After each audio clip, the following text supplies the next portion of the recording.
And I think, you know, we're starting to get there in the psychological health and safety space where the difference is that people are, and this, I don't like to use this word, but it probably fits here. People have the potential to be irreparably damaged, more than just a cut finger or a dropped object on their foot or something else for which major design changes have been initiated in the past.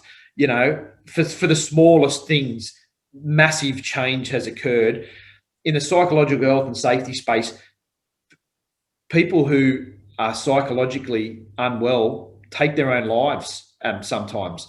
They're irreparably damaged. Their families are damaged.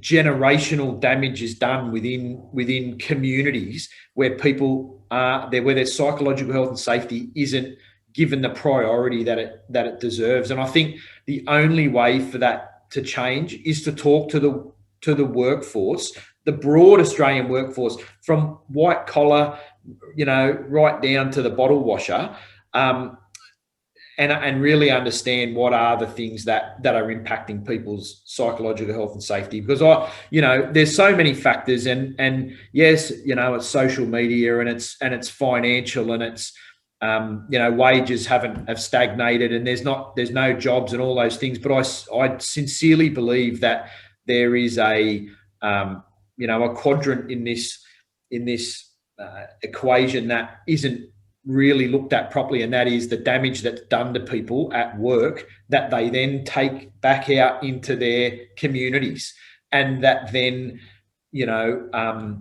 generates the pebble in the pond. The ripples have far greater effect, and I think that's where the consultative process has a real opportunity to work and do the work that it's designed to do within the work health and safety legislation and all the other pieces of law that tell employers and workers that they have to consult. I think that's where consultation has its greatest benefit, is that the lasting change that we've seen across things that have really had minor impacts have an opportunity to change the world here, like to change the working world. And all you've got to do is talk to people and take on board what they say, and maybe even work cooperatively with them to put some things in place to ensure that we do have a better working world. And I think, consultation is one aspect of it. Sure, there's more, but it starts there.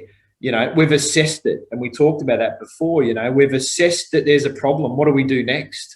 If we just go and apply controls that we haven't consulted on, how do we know they fix anything? And I think for me, it's such a nothing sort of term, consultation, but it has it has just such a vast impact. And